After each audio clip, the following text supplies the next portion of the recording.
Fellow Spartans, how you doing, and welcome back to another video. So today I'm here to talk about the regional occupation system within Total War Warhammer.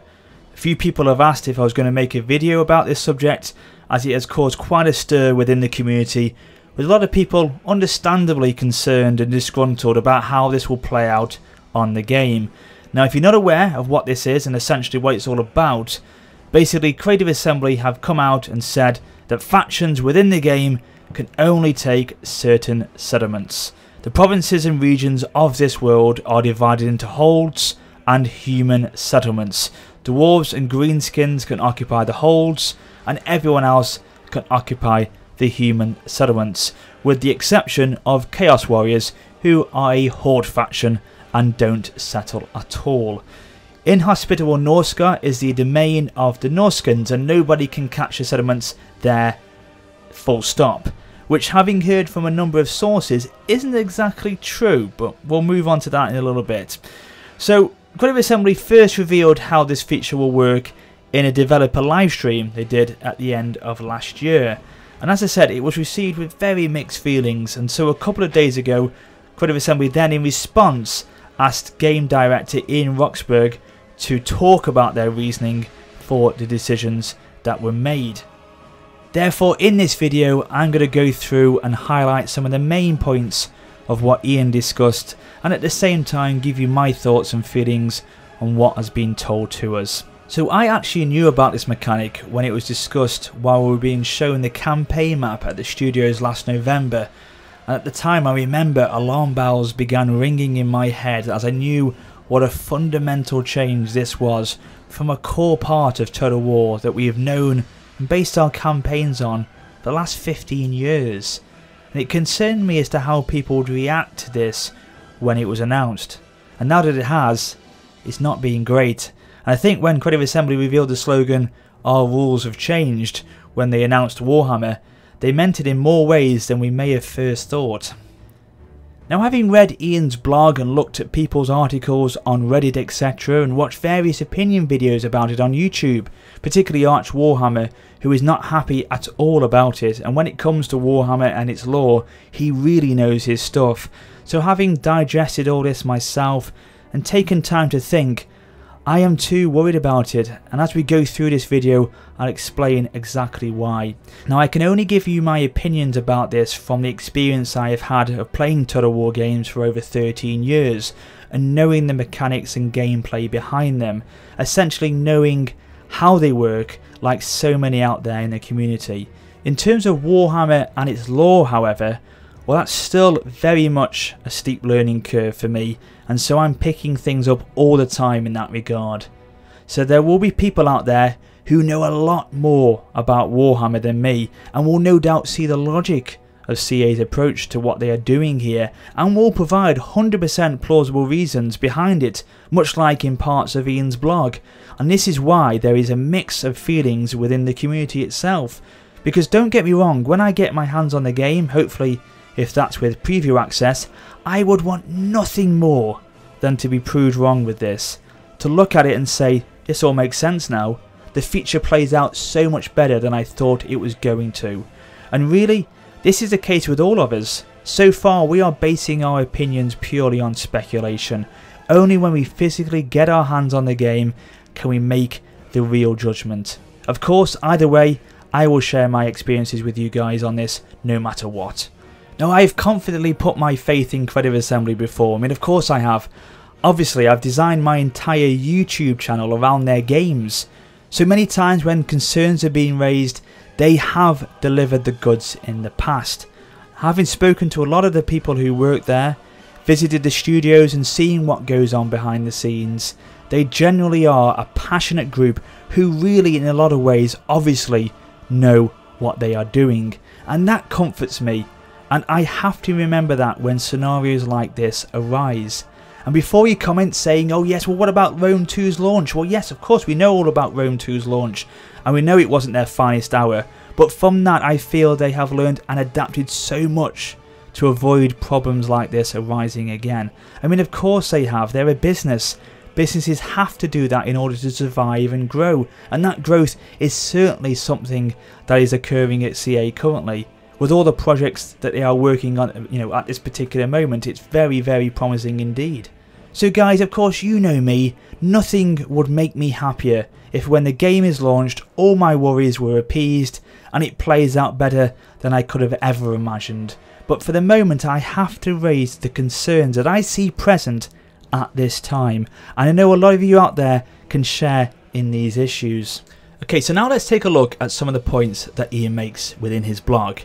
So he starts by saying that the design and development of Total War Warhammer has often been about finding a balance between wanting to be both faithful to the Warhammer lore and true to tried and tested Total War concepts as much as is possible. In the vast majority of design decisions, these two principles fit like a glove and everything moves along happily. In some cases, however, there is a clear tension between them, but which also offers interesting new gameplay possibilities. Okay, that sounds exciting. Now I 100% appreciate that obviously this is a major factor in their design implementation of this system. Having to find the right balance mustn't be easy, and Creative Assembly have always tried to be pretty authentic to what their games are representing, and so essentially being true to the lore is what they have to connect to within this context, as the lore to Warhammer and its fans, even I know, is very important. And this was what was helping to convince me as to why they had designed the regional system to be this way. But then I see people across different sites, even YouTubers who are very knowledgeable in the lore, having differing opinions, some agreeing and others flat out disagreeing with Creative Assembly's plans. And so this is when I became more concerned and thought about it a lot myself, because when veterans of the Warhammer universe can't even agree, that then for me questions if the lore should be so strongly adhered to when bringing this feature of Total War into it.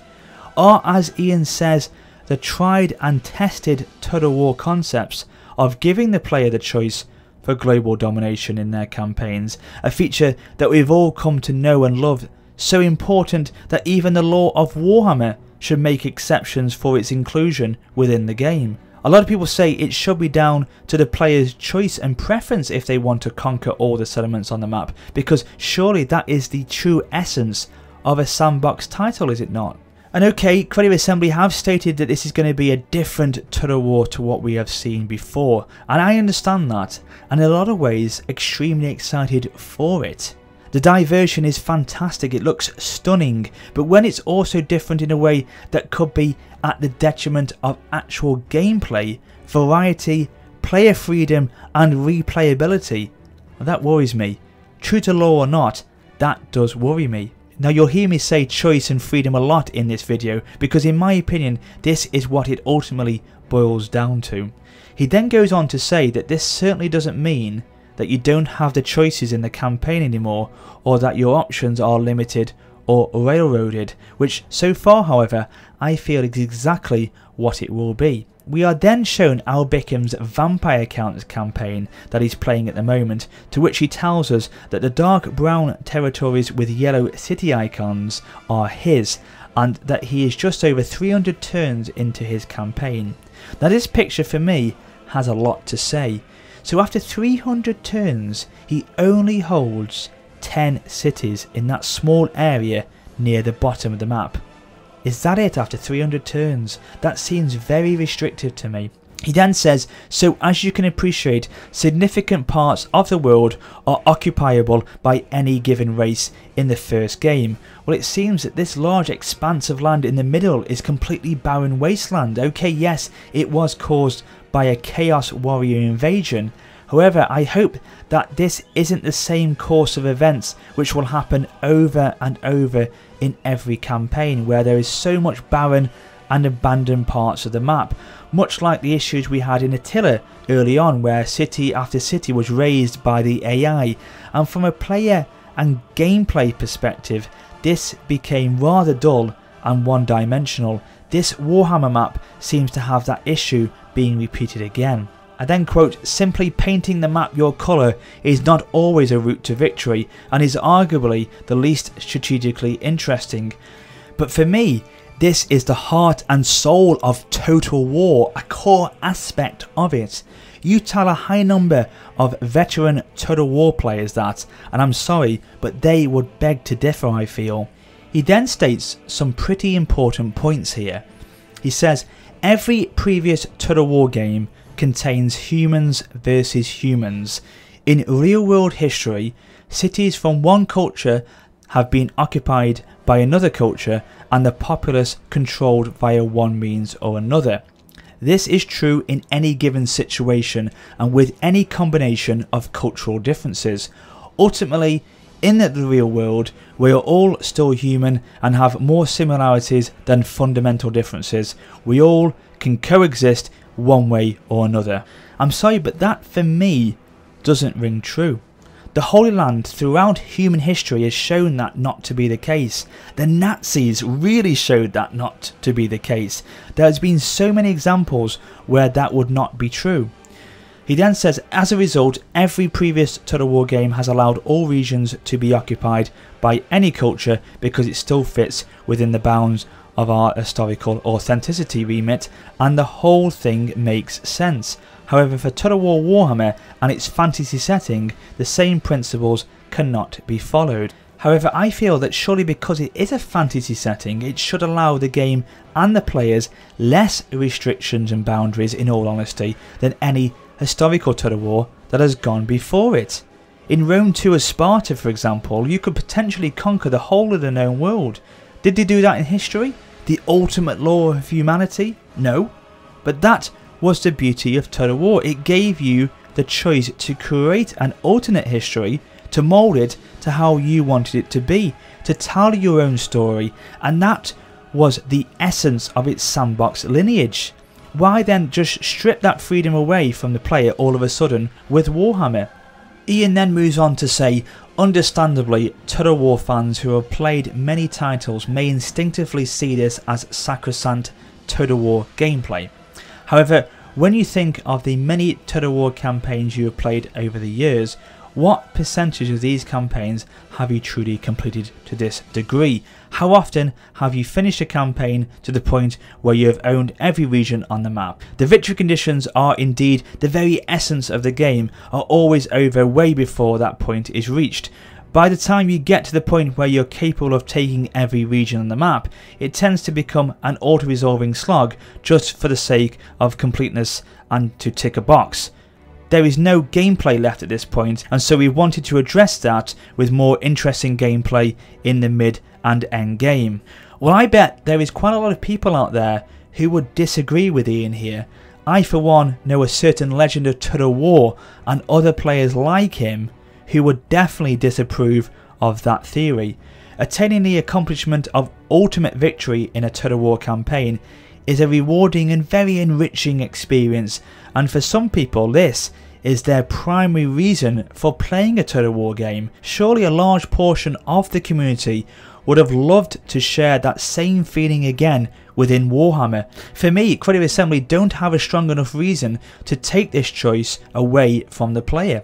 They went on to say that in fact, as the Total War Warhammer campaign has become more playable, heading towards beta, nearly all of the initial internal concerns about it have been resolved. Testers that were initially perturbed about the idea have, upon seeing and playing the actual implementation, changed their minds, now seeing the design as a benefit to the game and not the detriment they initially feared. Plus, so much of what shapes your campaign and informs your choices is driven by your race's specific victory objectives, so much so that the notion of complete territorial ownership is kind of moot. Okay, here's where I really hope what Ian says will actually be the case at launch, and that the testers have thoroughly played out this aspect in depth.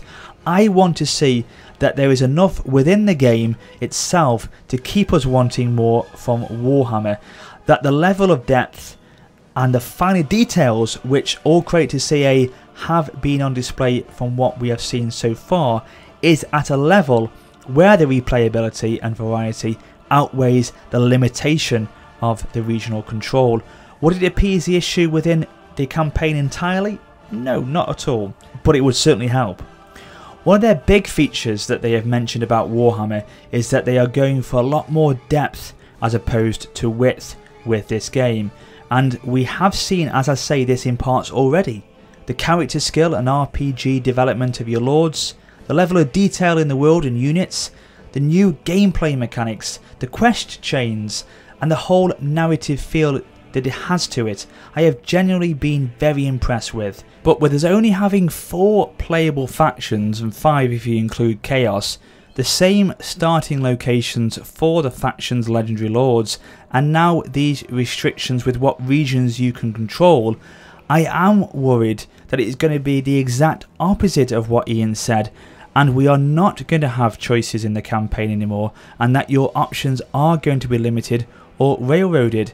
I would hate it that we would get to a point after release where you have to rely on new campaign pack DLCs to be released for it to then add new life and flavour into the game again. No one, and most definitely myself, would want to see that being the case. But again, if people want to play the way Creative Assembly have designed it, then that is fine, it's your preference. But for me, the choice should be there for the player to be able to make that decision if he or she wishes. So then Ian moves on to the lore perspective of Warhammer, and here he gives his reasons for why there are restrictions on certain regions not being controllable depending on the faction you play as. So I quote, "The dwarves once populated the whole of the World's Edge Mountains and the Grey Mountains with their vast empire. Since those great days, the dwarven holds have gradually been captured and occupied by Greenskins. Greenskins have their somewhat crude villages in the Badlands as well, but much of the lore for both these races lies entwined with the fight over these holds. Sure, deep within the lore there lies reference to occasions where Greenskins have occupied other types of regions, but essentially, as far as Warhammer canon is concerned, the focus of Greenskin and dwarf settlements firmly lies within the holds. Much like the Empire have never sent an army to Karak Kadrin, besieged it and then occupied it. It just doesn't make sense for a population of humans to occupy a massive fortress deep under the ground. It would just feel wrong. Okay, so now from what I've picked up within Warhammer, that the Empire and the Dwarves are allied to each other, and so that is why they haven't sent an army nor attacked a Dwarven Karak, such as Karak Kadrin in the past. But who's to say they wouldn't do that if they were at war? But surely in terms of the Empire taking a Karak if they were at war with the Dwarves, this will provide a number of benefits to them. Not only would it provide strategically a very heavily defended fortification and stronghold, which would give exceptional protection against attacks from nearby Greenskins, but would also give them vast levels of mining resources and minerals, which would obviously in turn open great opportunities to higher levels of trade lanes and income. Okay, I'm not saying take the settlement and have it be completely populated with human life, but merely adapt it for the benefits of your faction now being in control of it. Therefore the Empire converting it to suit their needs. Also, I'm sure this is something that would not happen with a click of a finger, but over a number of turns, where they start altering and constructing certain buildings which would enhance the Karak for their benefits, essentially putting their mark on the captured hold. Essentially this has been the case in previous Total War titles that have gone by, where one culture captures a totally different culture's settlement. Once you capture it, the buildings are completely worthless in a lot of ways, and so over time you convert them to see the benefits for your faction come to fruition. So I can't see a good enough reason why this couldn't be the case for Warhammer. He then says the Greenskins don't occupy Altdorf and immediately start managing and taxing the local population. It just wouldn't feel right or true to lore in any way. Now I understand this, as sure this would be completely going against their nature, but like my previous point, why wouldn't the Greenskins capture Altdorf, plunder it, raise it, kill the populace, and then after doing so, occupy the ruins and convert those ruins to a stronghold of their own. And again, this would take time to complete, but in my eyes be a completely legitimate option for them to do.